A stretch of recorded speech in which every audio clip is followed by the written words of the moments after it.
back, my friends, to the D-Rate the Hate podcast. I am your host, Wilk of WilkWorld.com, and I am so incredibly grateful that you have taken the time to join me for another great episode. Here at the D-Rate the Hate podcast, we're all about bettering the world one attitude at a time. You know, we did not create the hate, but with your help, we can derate the hate. It starts with each of us as an individual. So what have you done today to make your life a better life? What have you done today to make the world a better place? Making your life a better life starts with individual accountability. How we act, how we react, no matter what happens to us, how we react to it makes the difference. Friends, one of the great things about a bad attitude is we as individuals have the power to change it. One great way to do that, share the D-Rate the Hate podcast. Share it with your network of friends. Get them to share it. Subscribe. Leave us ratings and feedback. Always greatly appreciated. And with that, let's go. Friends, I just have to tell you that we have an incredible episode for you today.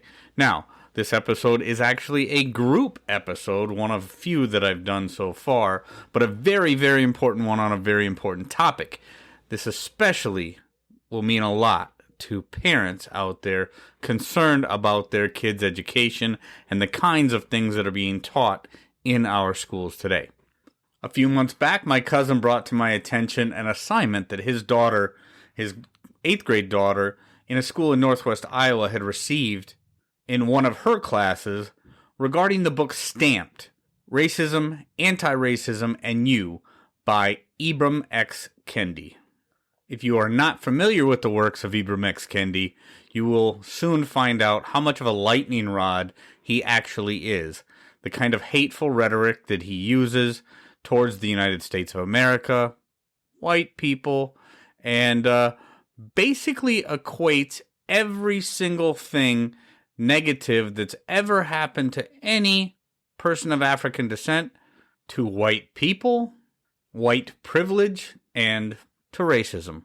While some of that is true, his version of revisionist history and his blatant disregard for facts when it comes to so many things are just very, very hateful and very painful when I think about how that is being taught to the children in our school systems today.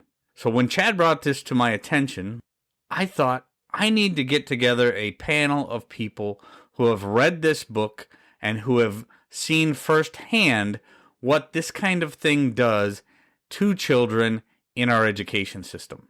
So in this episode, I am joined by Yael Levin, a communications officer and chapter president for the Central Virginia chapter of No Left Turn in Education. My friend Tony Kinnett, who you may remember from episode 77, is the president and founder of the Chalkboard Review. Then Moshe Levy recently had an article in the FAIR, Foundation Against Intolerance and Racism Substack, talking about the book Stamped for Kids, after it was assigned to one of his daughters in her private school in New Jersey. And then my cousin Chad to talk a little bit about the assignment that was assigned to his daughter that got this whole thing started. Buckle up, friends. We got a great episode, a great conversation with a great panel of guests. I think you're going to find it very informative and a little bit disturbing. So with that, let's go. All right. Well, welcome, friends, to this special group edition of the D-Rate the Hate podcast. I'm obviously Wilk, and I appreciate each and every one of you being here with me today. Today's discussion is going to be on the book Stamped, both the adult version and the so-called kids version that we know that some children have been assigned in our public and private school systems. I was introduced to this book by my cousin Chad, who is with us on this call today. And so he's going to be talking a little bit about that. I've invited here today my friend Tony from the Chalkboard Review. Tony has been a previous guest on the D-Rate the Hate podcast, and I appreciate you being here, Tony. Moshe has just recently had an article published on the FAIR Substack. He too has a daughter in school who had Stamped for Kids assigned to her, and I read the article and was lucky enough to get a hold of Moshe Very grateful to have him on the podcast with us as well. And Yael Levin is representing the organization No Left Turn in Education. I have had Dr. Ilana Fishbein from No Left Turn No Left Turn in Education on the podcast a couple times, and Yael has volunteered to join us today. She's read the book Stamped and is going to represent No Left Turn in Education. So thank you all very much for being here. And I'm going to start off with Chad, because Chad is the one that came to me and asked me, if I'd heard of Ibram X. Kendi or the book Stamped, and sent me basically the assignment that had been passed on to his daughter, and who attends a public school in Northwest Iowa, and just asked me my thoughts on it, and because he knows that I do stuff like this, and obviously hosting the Derate the Hate podcast, there's not a lot as much, not as very much as hateful when it comes to assigning things to our kids than assigning something like Stamp. So, Chad, why don't you kind of take it from there for a minute? Tell us how this came to your attention and what your first thoughts on the deal were. Well, I was kind of sitting around with my kids, and I try to take a little bit of interest in what they're doing. And we were, I don't remember what we were trying to do something as a family. And my daughter had an assignment that she had to get done, and it was a book, and I thought, well, heck, maybe it's a book I've read, maybe I could help out. And so she hands me the book, and it was the Kendi book that we're talking about here. And I recognized the name right off. Not that I'd read his stuff, but I just, he's just kind of a lightning rod, I guess, is the term that I would use. And it's a lot of shock and awe type stuff. And I had to do a double take, and I thought, oh, that can't be right. And so I looked him up, because I thought I must be thinking of somebody else. It just took me completely off guard. And then I said, well, can I see the assignment? And that's the one that I shared with you. And it was just, I couldn't believe what I was reading. I never would have in a million years thought, this is the school that I graduated from, small town, Northwest Iowa, consolidated with like 6 schools, like all these little schools are around here. And, real conservative base. And I don't think that that's really even a point here, but it just, this is so far mainstream and so far left. And so it's just so far out there. I couldn't believe it. So I read through the questions that were assigned. I had a little bit of a discussion with my daughter, and my son was sitting there, and he said, oh yeah, I've had to read this twice already. So this isn't just something that popped up this year. My son is going to be a senior this year. He had to read some flavor of it in middle school. And then he was also assigned from the same teacher in high school. So they've been pushing this stuff for a while now, and the kids didn't really understand what they were reading, and I guess, just looking over, I said, the closest thing that I can really equate this to is like, when we were kids, we read the Salem witch trials and things like that. And that's kind of how I played it with them. I said, everything you're reading here is, it's kind of that whole movement, Kendiism or whatever they want to call it now. But once you're accused of being racist, there's no way of getting away from it. You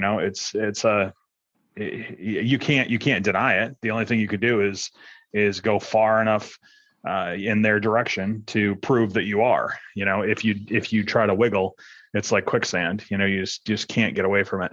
And how I don't know. It's one point of view. It's very unfair. And I guess the way I've always looked at, and this is just my opinion, but the way I always looked at it is, you should be able to take a statement and put any color or any, religion, race, it doesn't matter. And if you can't do that, if it doesn't pass that test, then it's wrong. That's just the way I grew up. Right. Sure.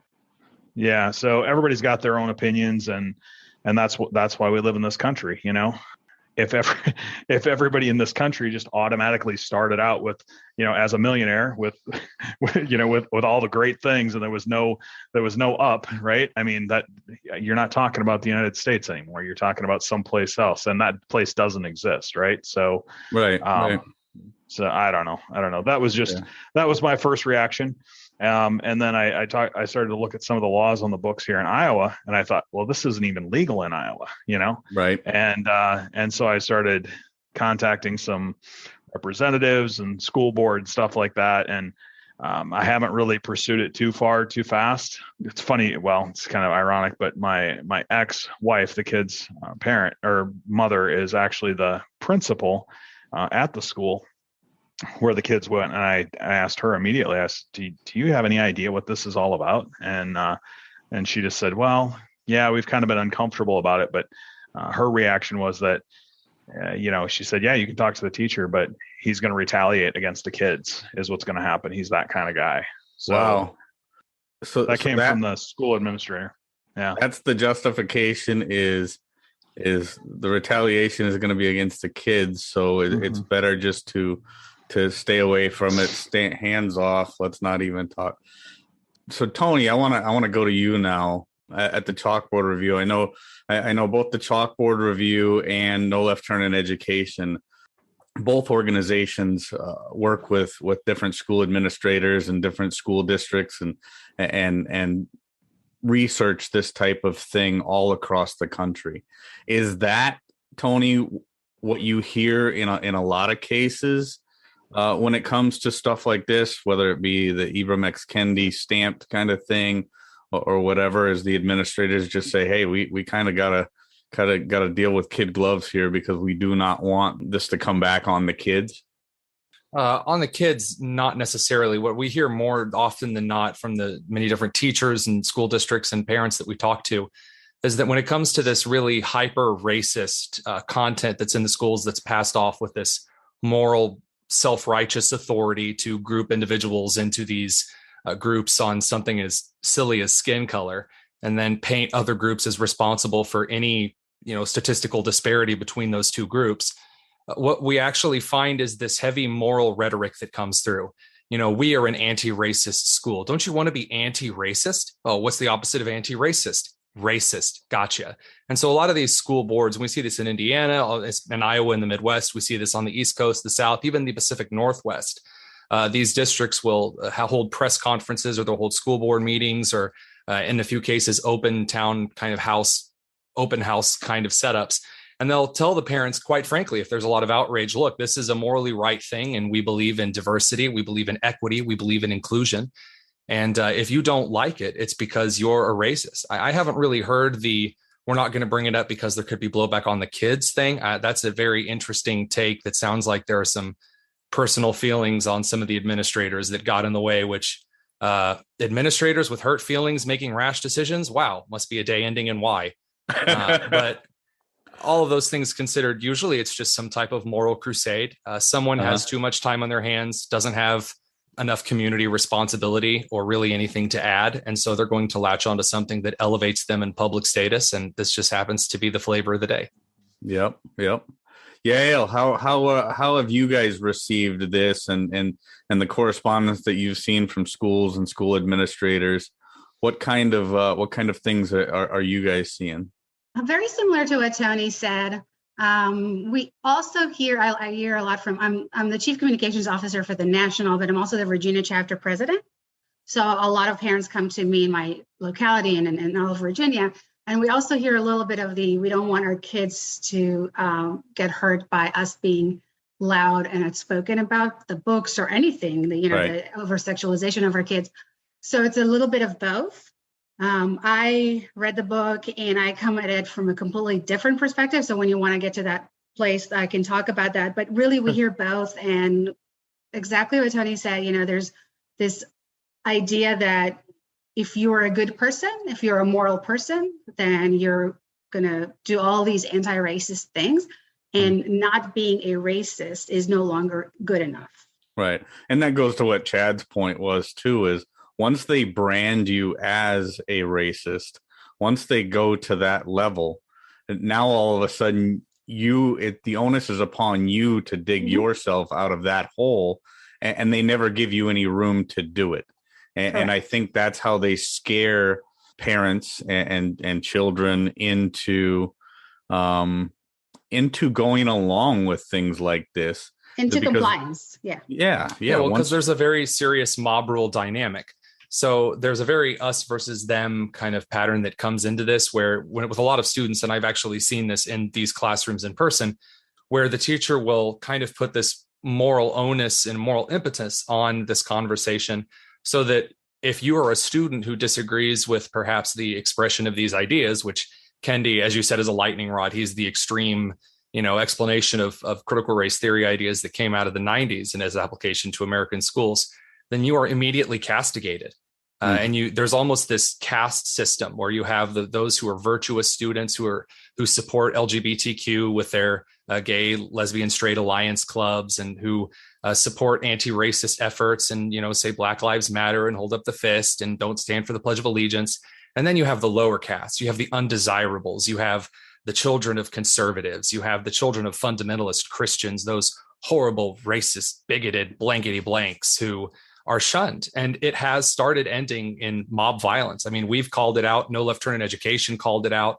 Several other advocacy groups like Moms for Liberty, Parents Defending Education have called out, rang the bell saying, if you allow this to continue in schools as object lessons. I mean, both of you mentioned that children don't really know what questions to ask. They don't really know how to approach some of these really disturbing topics at this age.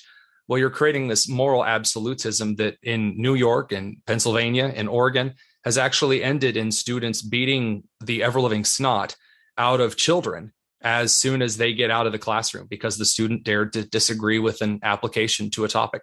Right. Now, Moshe, I want you to jump in here because I know your daughters were, or at least one of your daughters were assigned this in 6th grade, the Stamped for Kids version.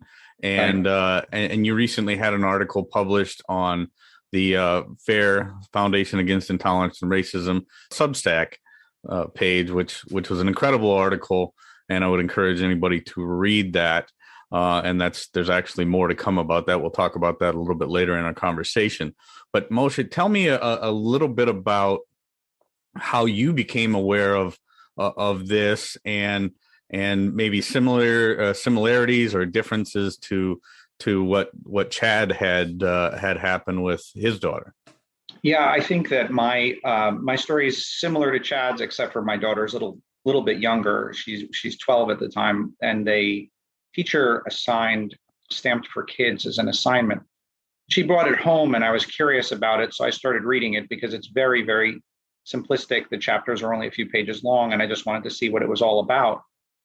And I mean, starting from the first sentences, you can see it's so hopelessly biased that it makes your hair stand on end. And so I said to myself, okay, if we're gonna play this game and they're going to assign this book, then, and the idea as was previously stated here is just ideological conformity, then let's read chapters ahead. So I said to my daughter, let's read ahead each night instead of you encountering this at the same time as everybody else. Let's read ahead and let's talk about it. And I'm not an advocate of telling my kids what to think. I'm trying to teach them critical thinking or how to think. Mm-hmm. And so we would go ahead chapter by chapter, and then I would encourage her to look up, essentially the book is separated into 2 pieces. The first piece is basically his version of history, which is so woefully skewed that it's not worth talking about. And the second piece is lionizing certain political figures as idols that kids should emulate. So the book ends, actually, the last sentence in the book, if I recall correctly, was be more like Angela Davis, be more like Patrisse Cullors, who's the founder of Black Lives Matter.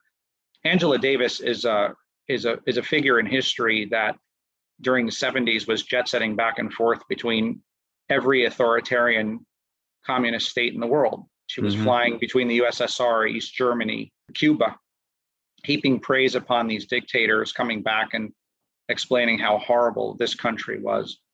She slept with one of the Angolan butchers. Like there's a picture of her hung off of one of the who had butchered like 30 children. She's like draped over his arm.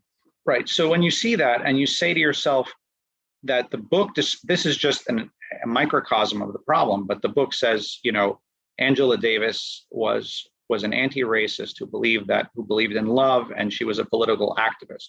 So a kid reading this at age 10 would say, oh, great, she's an anti-racist political activist, but he wouldn't know what that really meant historically. So I became incensed, but I know that there's no way that you can argue reasonably with the teachers and administrators, especially if they're true believers. So I said, well, how can I help here? My daughter is already argumentative, and so she took, her own research into the class.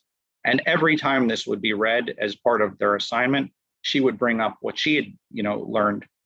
And it was like the movie 12 Angry Men. Initially, she was all by herself. Mm-hmm. And after a while, the kids started to actually side with her until ultimately most of the kids were siding with her. And I asked her, the only thing I told her to ask the teacher was every day, whenever they discussed this book, was, before we read this book, did we ever have any problems between the kids, racial incidents, bias incidents, gender incidents, anything? And the answer, of course, was no. But now we're sitting here arguing about that and seeing each other in terms of our skin color, whereas before we weren't. Is this really where we want to be? And I decided that because my daughter's argumentative, she'll be fine. She can stand on her own feet. But my other daughters aren't argumentative. They're more lighthearted. And I said to myself, if I'm already reading this book, let's turn this into a guide, which I did. And FAIR has it now. They're going to publish it soon, chapter by chapter. And it's not a guide that's designed to, go into your classroom and say this. It's essentially a list of questions that you can ask, like the aforementioned Angela Davis example. Just say, who else did Angela Davis meet with? What else did the Black Panther Party stand for? What else is Patrisse Cullors in trouble with for? And anybody who asks those questions provokes a discussion, and that discussion will allow free-thinking people, or kids even, to have a difference of opinion without being disrespectful. Yeah. And I think that simplified version of it for kids is bad enough. I mean, I haven't seen the kids version of it, but I've obviously seen the adult version of it. And I believe, Chad, certainly based on the questions that we have in the assignment, there's a lot more detail on in his revisionist form of history when it comes to certain figures in our country's history. Basically, it boils everything down to everything that has ever happened adversely to anybody, especially of African descent, is all because of white racism, and there really is no other viable explanation for anything else that's gone wrong with people of African descent than white racism. So when you and your daughter had the discussion, Chad, about this book after she'd read it, or even your son, what kind of things did they tell you happened in these discussions? If these were the true classroom discussion questions that they had to work with, what kind of things were being said? When the teacher asked, what kind of feelings did this garner for you? How do you feel about this country's history of racism? Things like that. What kind of things did that bring up for them? Yeah, I think they really. I don't want to say there was pushback, but everybody was really uncomfortable, and it sounded like even the teacher was uncomfortable, or that's what was shared with me. And he just kind of, I don't know if he just kind of lobbed it out there and let him kick it around a little bit. Didn't really provide, it seems like, a lot of direction. And I think that's where, if you look at some of the laws on the books, especially in Iowa, where the kids go to school, you're not supposed to promote this type of, conflict. I don't know if you want to call it conflict, whatever you want to call it, but you can't, you're also not supposed to, if kids are just actively engaging in a discussion, then by all means, let them talk about it. Great. But I mean, I think this takes it way too far. This is promoting that sort of tension. And even, I mean, I know they have some, they have some kids in their school that are, some of them are from different countries. I'm not even sure where they're all from, but some of them are black, some of them are, it's for a small town USA, it's fairly diverse, I would say. I mean, just from considering what I grew up with, it's not inner city Omaha, but it's not what I grew up with. And that's great. That's terrific. And they were saying that everybody felt uncomfortable, that none of those kids had even remotely felt any of what's being pushed on them with this. And I just feel like, the way I tried to explain it to my kids is some people just use, whether it's a book or their version of history, whatever, right? Some people will use that excuse, whether it's fear, guilt, whatever. They're gonna make you feel guilty and make you do something, or they're going to use fear, right, for compliance sake. Just that mob mentality. And really, I don't know. This might be. Yeah, I just don't really have any explanation for this. I'm kind of the opposite of what he's talking about. It's, I think of people I'm kind of one of those guys that think that people are inherently good until you're not, right? And this is kind of that whole Puritan mentality of, people are always bad, and then you've got to prove that you're good. And there's no way to prove it except for complying, so it's just, I don't know. It really comes down to, you make a good point there. I mean, trying to prove a negative is always difficult. Mm-hmm. But I think the bigger issue here, I mean, that's bad enough in and of itself. I mean, causing that kind of discomfort in the classroom and doing those kind of things is just so very wrong. I mean, Tony and I talked about it back in our episode before, when it comes to the critical race theory mentality and we're going to convince all of these kids that they're oppressed, and they are oppressed because those kids are the oppressor. Exactly. And with a book like this, and Tony can chime in more on this because he's one of the premier experts on critical race theory in our education system. But with a book like this, there is no way to present this material in a classroom, especially a diverse classroom, without driving a wedge between, like those kids that you were talking about, Chad. You and I both grew up in Northwest Iowa. And when we grew up in Northwest Iowa, there was very, very little diversity in color or whatever. We were all pretty much white kids. I mean, there's no question about it. But now, that's not the world in which we live anymore. And thank goodness for it. It's fine. But when there are people out there actively trying to drive that wedge in between us, that's a very, very bad thing. It does very bad things for us. Tony, why don't you talk a little bit about that? Talk about critical race theory and what we're seeing. And then I'll go to Yael again in classrooms around the country when this kind of toxicity is forced upon our children. So it's really interesting that this comes up today. I had a discussion with a Washington Post reporter who was doing a story on all the teachers who have been fired around the country for political reasons, most of them on the right, a few of them on the left.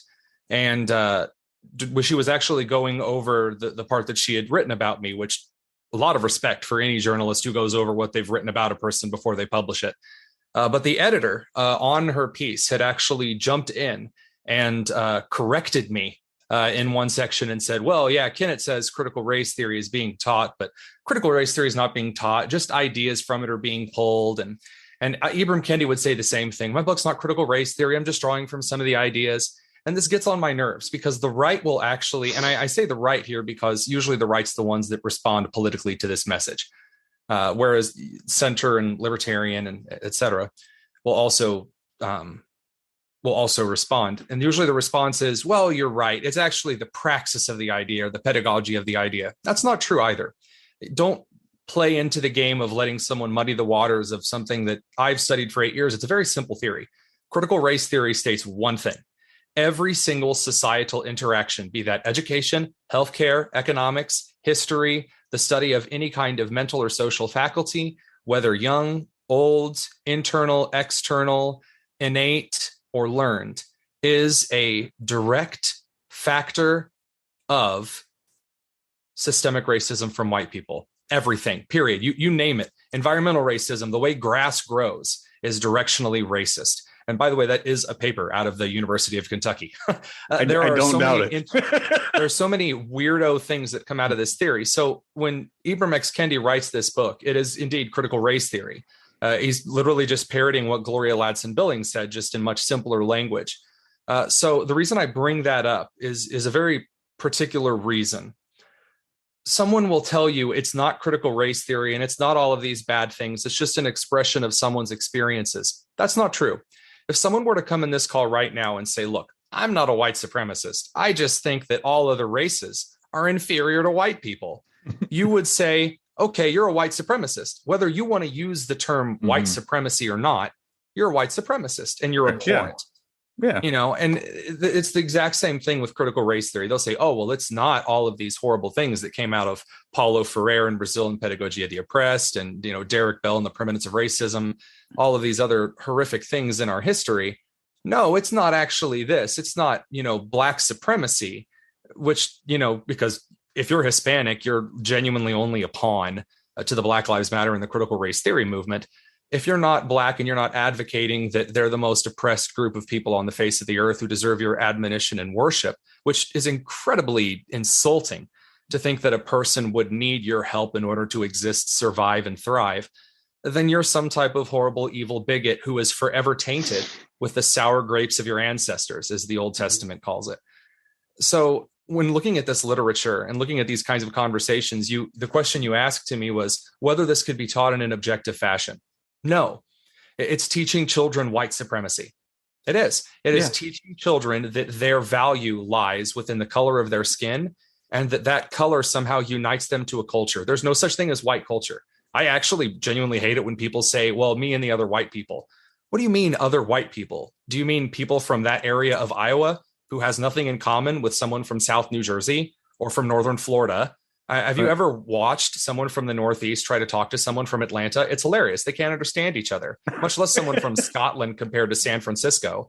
Sure. So teaching children this in order to seek after some type of racial judgment and justice is instead doing the exact opposite. And as you know, No Parents Left Behind can illustrate, that's the outcome of every single classroom instance. Right. And Yael, he makes such a good point there. There's no way to objectively present this material and get away from the idea or try to present it in a manner that you're not driving that wedge.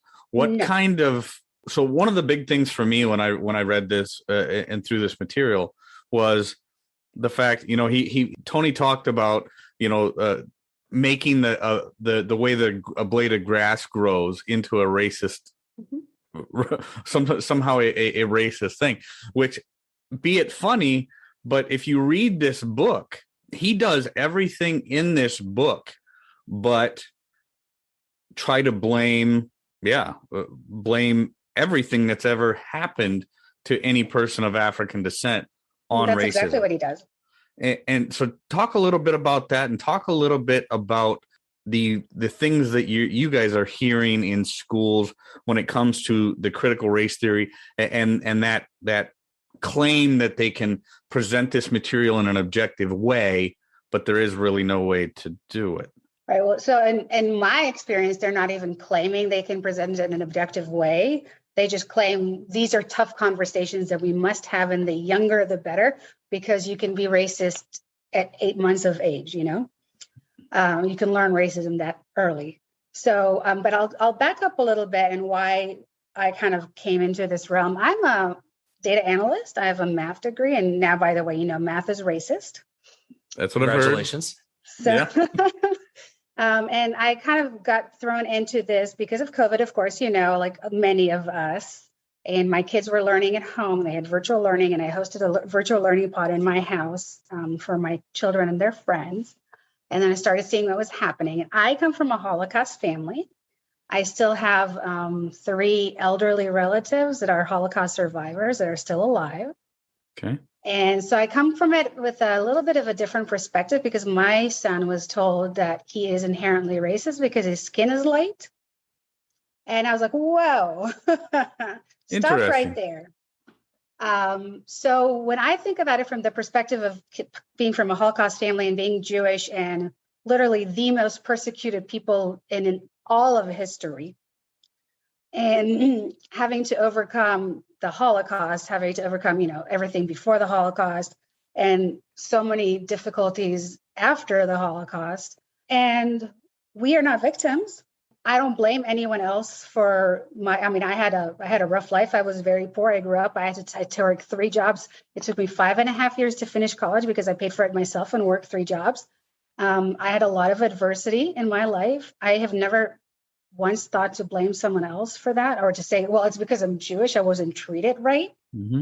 And if you think about, I'll go to the whole reparations idea, because obviously that's what he wants, because he said there's, whites have an unfair advantage. They have privilege that blacks don't have because they never got land. They never got any money. It very much seemed like that throughout. That was a very big theme in the book. Oh, absolutely. Is that idea that it almost seemed like reparations was going to be the sequel to this book. Absolutely. And I think you're probably right there. Go ahead. I didn't mean to interrupt. That's my guess, that that's the next book coming from him. So if you know a little bit about the Holocaust, you know that those who actually managed to survive got, and still those who are still alive, got payments from Germany. My 3 relatives are still getting payments from Germany, okay? Mm-hmm. Because not only what happened to them, but when they came back to their homes in Europe, the neighbors have taken everything for themselves. The governments took everything for themselves. So they came back to nowhere. They had nowhere to go. And then they got shipped to Israel, to Australia, to the US, to, different parts of the world. So kind of like in slavery, that they did all that work and then wouldn't even, when they finally got emancipated, got no land and no money.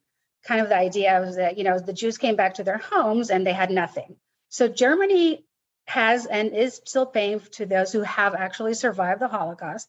It's not a lot of money. It's a fixed amount. It doesn't go up with inflation or anything like that. It's a very, very fixed small amount. But their children and their grandchildren are not receiving payments. The payments stop the minute that Holocaust survivor dies. Sure. Okay. So if you try to kind of take that into the whole reparations idea, slavery, obviously the most horrible stain in this country's history. Absolutely. And I don't think anybody can disagree with correct. that. But think of how long ago it was. And yes, the Civil Rights Movement and the Civil Rights Act did not actually happen until 1964. And even, since then, there are a lot of issues, and there still are issues. We're not going to, no one's going to say that there is no racism. There absolutely is racism. Is it systematic? No longer. Did it used to be systematic? Yes, absolutely, 100%. Not anymore. Well, so and we can't keep blaming and saying I'm a victim. It leads us nowhere. Right. Yep. I talk a lot on the podcast about the perpetual victim mentality and how it leads to nothing good for anybody. Just like I said earlier, when you convince one group of people that they're a victim and the other person or the other group that they're a victimizer, the only thing you're doing is setting up that victim class that you have now created for failure. You're giving them an excuse to fail, and it hurts. Now, Moshe, one thing that you had mentioned in the article that you had written that meant a lot to me, and I think a lot of people need to take notice of, especially, is when Kendi in this book talks about the very first racist, or claims to know the very first racist, or not know, but know of. He completely ignores the thousands of years of slavery that took place prior to that, Dezurara, or whatever his name is. And then the fact that there's still slavery going on today completely misses the mark on that and just uses that one segment of slavery and then tries to tie that solely to Western Europeans and then the future of America. Why don't you talk a little bit about that for me, if you would, Moshe? Right. So Kendi's history is cherry picked. So he's talking about the origins of chattel slavery, the first person to tie skin color to slavery. Yeah, that Portuguese guy. Yes, and he paints it as a uniquely white institution, and there was obviously white people buying slaves, but a larger group of people buying slaves were the Arabs, and the Arabs bought slaves in larger numbers than the Europeans or the Americans did, and it's not mentioned at all. In fact, today in some countries in that region, there's active slavery, as you just said, and it's not discussed at all. So essentially, what you come away with is this a scholarly work that's designed to look into an issue, namely the history of slavery, who's responsible for it, where is it going on, and if it is in fact a reprehensible institution, that we should work to eliminate it wherever it exists today. But that's not what's going on here. What's going on here is that the institution is painted as a uniquely American or uniquely white European invention. Nothing else from anywhere else in the world is discussed. The fact that it's going on today is not discussed. And so you see that it's essentially a cudgel that he can use to beat people over the head with. And the ultimate result is that this is a anti-morality or an anti-ethic, because if you have a moral stance, let's say thou shalt not kill is a moral stance or an ethical proposition, we can argue about it. And you can argue about it to me from a biblical perspective. You can argue about it from an atheist perspective, from many different, from a sociological perspective. But when you have claims that are so obviously cherry-picked, or a claim that's non-provable, or a claim from which you can't dissent without falling into a trap of, if you don't agree with me, then you're a bad person, which is what these guys are up to. Yep. You've set yourself up, and you've set yourself up for ultimate victory from people who are too afraid to say anything, and vilification from those who will say something. The only thing I would want to add to all of this before is, you said you're setting up a victim class. That's true. But if you look at it from a very cynical perspective, what is setting up your own people as a victim class in the face of $25,000 to $35,000 an hour speaking fees? And what is it to raise money off of dead children when you can buy yourself $12 million worth of houses in a year? It really is nothing more than a shakedown. And this, I think, off of that point, is why I disagree with you on the idea of just teaching our kids how to think instead of teaching them what to think. In order to teach, and I'm not trying to put words in your mouth, but just to kind of build on that idea, it's like a virtue in education right now. You have to teach kids how to think. If you just teach them what to think, then they'll be goobers who lick fire hydrants. You got to teach them how to think. And that's not true. Remember when you guys learned multiplication tables? And your brain, because of learning your multiplication tables, learned how multiplication just kind of worked on its own. It connected some dots by itself. By teaching our children genuine historical data and facts, not omitting anything. And as you talked about, the whole history of slavery from all cultures, all peoples, the brutal violence that we've inflicted on each other through the innate nature of man to cause harm, is cause for celebration that America has come as far as it has. And celebration of individualism and of meritocracy and of liberty and of individual rights and the compassion that came out of Western civilization and Judeo-Christianity. And it's within those things that I think that children need to understand that our society is so exceptionally unique, and that by just telling kids, well, you can just make up your own mind about this every time.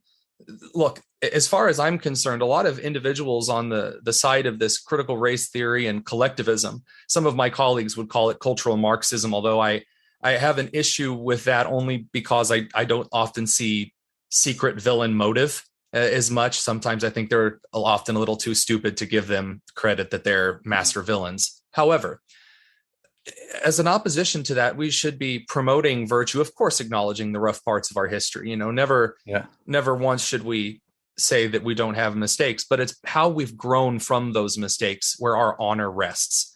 It's how we aided the survivors of the Holocausts and of the Holodomor and of the Chinese famine and of the many other atrocities throughout history that give us that give us our national sense of pride. It's not an arrogant pride. It's not a middle finger type of pride that shows love and joy in a color of skin, but it's something that's unifying. It's the American dream for all creeds. There's one thing I'd say to that. By teaching them how to think versus what to think, I certainly would agree with everything you just said, that Enlightenment values, let's call them Enlightenment values, or liberal values, small L liberal values, the classical kind, are something to hold in high esteem. But that's what I'm saying. In a sense, when my daughter would come home and we would talk about this, and she would say, "My God, look at this slave trade that was enacted, and look at what was done. And it's all because of the values that this country was based upon. This country was stamped from the beginning." She didn't say that, but that's what somebody reading this book would say. And the retort would simply be, "Did you know slavery exists today?" "No, I didn't." "Okay, let's look at the countries that have slavery today. Which of them subscribe to Enlightenment values?" It turns out that none of them do. Is slavery an active institution in any country that subscribes to Enlightenment values or small L liberal values? No, it's not. Well, then, how can we have a proposition that says that slavery is based on Enlightenment values? It's just simple Socratic method type of things that teaches them to look further than the grossly underfunded claims that Kendi makes, or anybody. I would say that I was more clarifying how you phrase that, because often we'll use the same words that many of my progressive education colleagues, I guess we're not colleagues anymore, counterparts might say, and did they finally kick you out of the club, Tony? Thinking. Yeah, they did. They revoked my membership. Now I'm, just a half Cherokee running an education publication. What are you going to do? Yeah, right. I have a couple of comments on the cultural Marxism, the class first. So anyone who has read about critical race theory and its origin, critical theory, knows that the only reason they're using race in this country is because Marxism would not work in this country and on its own merits, because it fails and it's going to fail every single time. So the only reason it's critical race theory is because they found that in this country, racial tensions are what work and get people, to work against one another. I'll say this, that Kendi, and I'm glad you brought up that he makes 20,000 or more for a 40-minute Zoom call. I'll say this, he has no desire for racism to end, because if racism actually ends, he'd be out of a job. He and all of the others, all the DEI professionals, they're all going to be out of a job. So it's just mind-boggling to me how it's not crystal clear to just about everyone that this is just a money-making scheme. Yeah. Well, I think Thomas Sowell said it best when he said, "You know what? Racism in this country is not dead, but it's on life support. It was nearly dead before people like." And I don't think he actually pointed out Ibram X. Kendi, but if you look at all the race hustlers that have made a name for themselves in getting rich on the back of racism, they are the ones that have truly kept that alive. And actually, Kendi points it out and tries to dispel that theory and actually attacks Bill Clinton for saying, what was it that he said? The only way we can get rid of racism is to quit focusing on it. But I mean, he attacked basically everybody, anybody that he didn't deem as 100% anti-racist, which basically the only person he didn't attack in history in the book was Angela Davis and himself. The reality of it is this. When it comes down to it, the D-Rate 8 podcast is really all about bettering the world one attitude at a time. I have never met a single person over the course of my life that has made the world better by trying to just focus solely upon the negative attributes of everybody else and not even give acknowledgement. Because we know, I mean, I don't know about you, but I'm fairly certain you, and everybody else I've ever met in my life, not one of them is perfect. Every single one of us, probably me more than most, have had very negative things that have happened in my past. Some of them my fault, some of them not. But I've made a lot of bad decisions over the course of my life.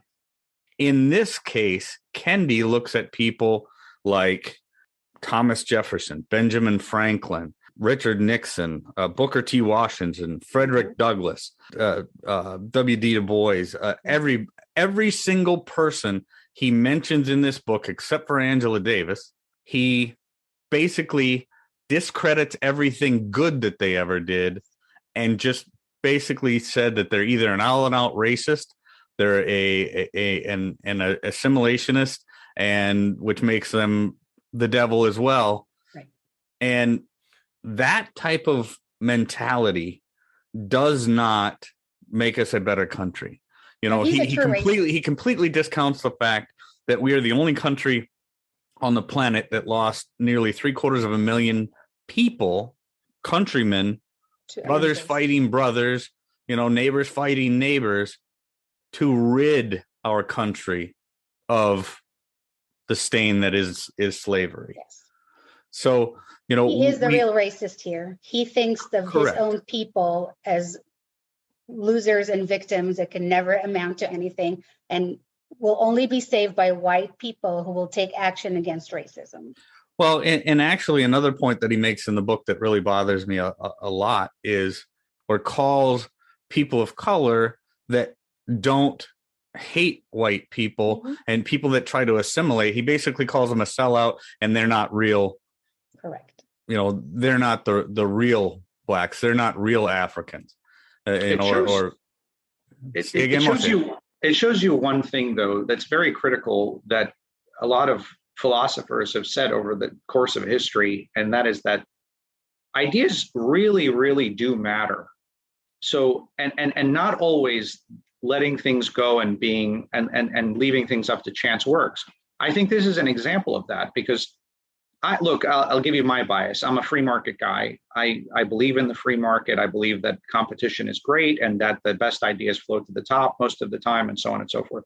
And I'm old enough to remember 15 years ago when they started offering, you know, the degrees in subjects like this, gender studies, racial studies, and you'd have these, you know, blue-haired graduates coming out. And in my mind, as a working person at the time, I said, this problem will be solved by the market, because they're going to graduate and they're going to get job flipping burgers, and their parents are going to say, thanks for the $150,000 loan you just gave me.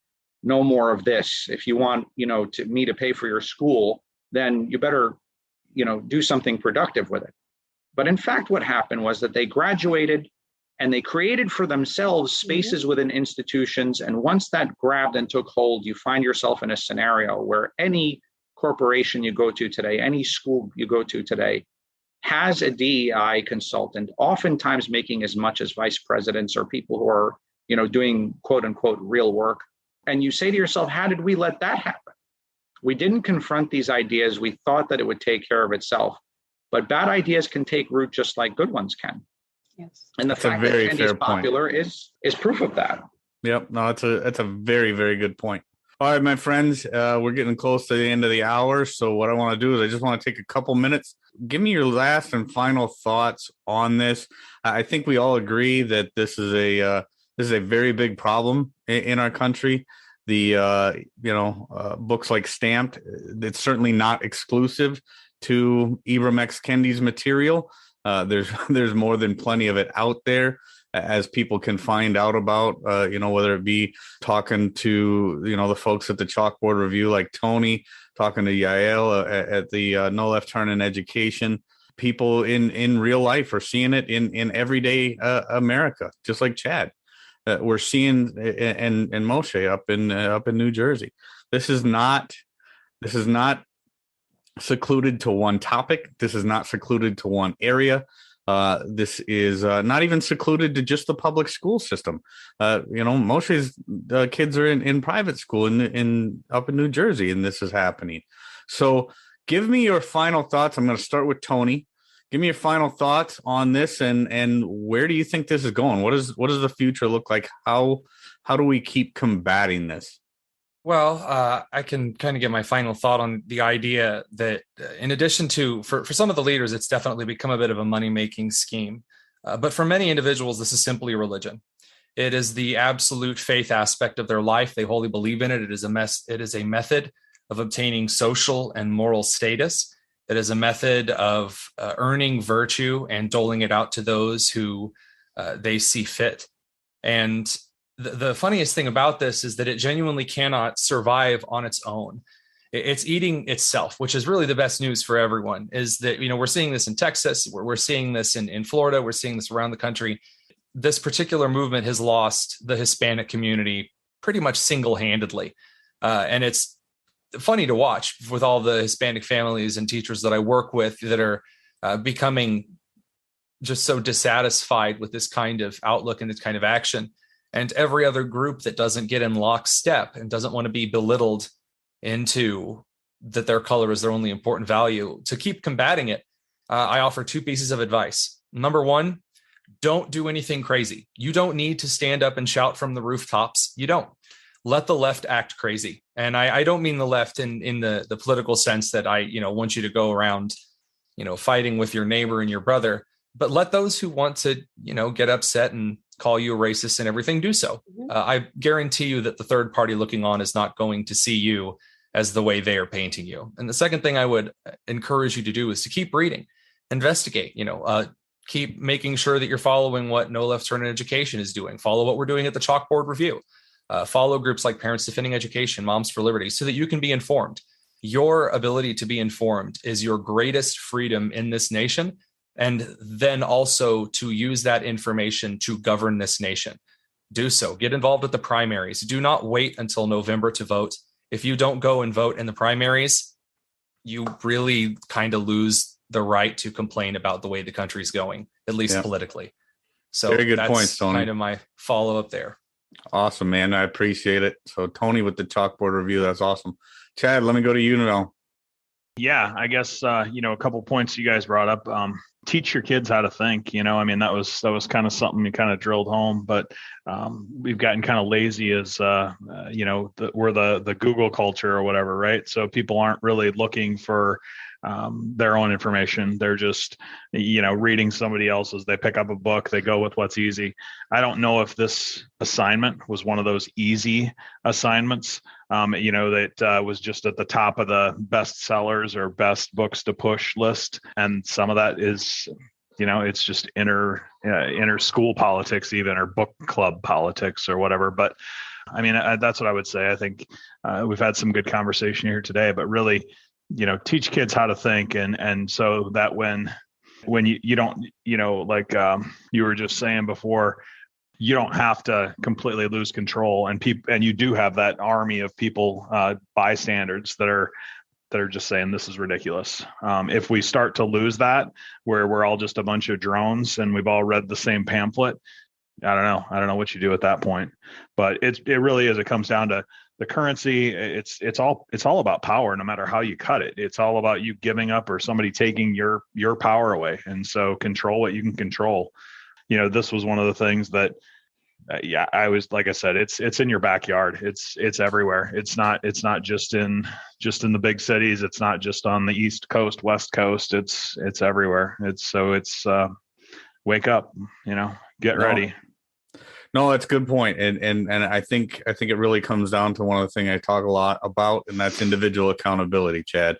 And I think you made a great point there. Make sure you're involved, make sure you're teaching your kids how to think, get involved with them. Don't let them just take the easy route. Don't just pick the top line on Google and expect that that's going to be the best information all the time. That's some really good points. Moshe, let's go to you. What's your final thoughts here this afternoon? Two final thoughts. The first is that I highly recommend John McWhorter's book, Woke Racism, where he describes this as a cult akin to a fundamentalist religion with all of the suspension of your rational faculties that implies, meaning that you are not going to go into their den and argue with them based on reason or logic or factual history and actually get anywhere. You're not going to make any conversions there in that church. And so what you have to do is work around them to the extent that you can, and they will eventually eat themselves, as every fundamentalist cult always does. When they run out of enemies, they turn on each other. Is this who's the most pious? The second part, or the second thing I would say, is that the values that we hold dear, Enlightenment values, individualism, objectivity, reason, rational discourse, civil discourse, et cetera, are under attack, and they have to be defended very, very strongly. And so when using these tools in debates, embody what that means. I don't like when I see parents at school board meetings, red-faced and screaming. I understand the frustration, but that's not what wins public debates. What wins public debates is simply showing how ridiculous and how counterproductive these ideas are. And so we have to defend these ideas, because if we don't, a vacuum is created and bad ideas fill their place. That's a great point. Mm-hmm. Great point. Very good stuff, Moshe. Thank you. And Yael, what's your final thoughts here this afternoon? Well, in addition to all the brilliant ideas that I just heard and I concur with, I would like to say that it does not take, you don't have to be someone special, a doctor, a lawyer, or a politician, or a professor to be effective. Just regular moms and dads can set an example for their children and go speak at school board meetings and not yell, obviously, and scream. Go speak with logic and reasoning and facts and data, and learn, like Tony said, but then pass on that knowledge to others and share that with others and encourage others. Because I always hear about people saying, well, I can't do anything to change anything. I'm just one person. Well, you're just one person. I'm just one person. All of us together are a whole lot of people. That's a great, yep. The other thing is, I just want to give people hope, because like those before me said, they will eat each other. It's already happening. I have a lot of gay friends that are being called transphobes because they don't want to have relationships with women who identify as men, and vice versa for my lesbian friends. So it's already happening. They're already attacking one another. So a lot of work on our end, but a little bit of patience and hope as well. Yeah, no, and so everybody made very, very good points, and I keep on going back to my motto on the or my mission statement on the D-Rate the 8 podcast is bettering the world one attitude at a time. We do not win this with the kind of negativity that created it, and if we all stick together and we all keep level heads, and we don't be that parent screaming at the school board meeting, and we don't get belligerent in arguments with our neighbor and things like that, we will win. Because you're right, as Tony made the point. He made it the first time we had a conversation on the podcast, and he made it again today. Crazy will take care of itself. We don't have to convince everybody that these people are crazy. They show themselves to be crazy. Take a look at the trolls on my Twitter account. Seriously, go search. They have different versions for my name. Yeah. Search my trolls. And I blocked them a while ago, and I just saw it today. They can't. They find new ways. They're beside themselves. Well, the way I like to put it, they find new ways to show their ass every day. So many disappointed parents out there. That's for sure. So, well, my friends, I can't thank you enough for the time today. I think we had a phenomenal discussion. I encourage everybody to check out the show notes for this particular episode to find out more about the Chalkboard Review, find out more about Yael, No Left Turn in Education organization. Moshe's got some incredible stuff on the FAIR Substack, and what he's got coming out is even going to be a better tool for parents to use when they see a book like or an assignment for their children, like whether it be stamped or Stamped for Kids. So there is a lot of good information that's going to be coming out on this in the show notes. And then I also want to mention an organization that I do a lot of work with, Braver Angels, and the things, Yael said, we may just think of ourselves as one person that doesn't have a lot of time to do a lot of things. But, just participating a little bit, getting involved in organizations, commenting and being a part of an organization like Braver Angels and their new initiative, Braver Politics. There's so many good things that can come out of that because, yes, there is strength in numbers, and we are definitely the ones that are on the right side of history.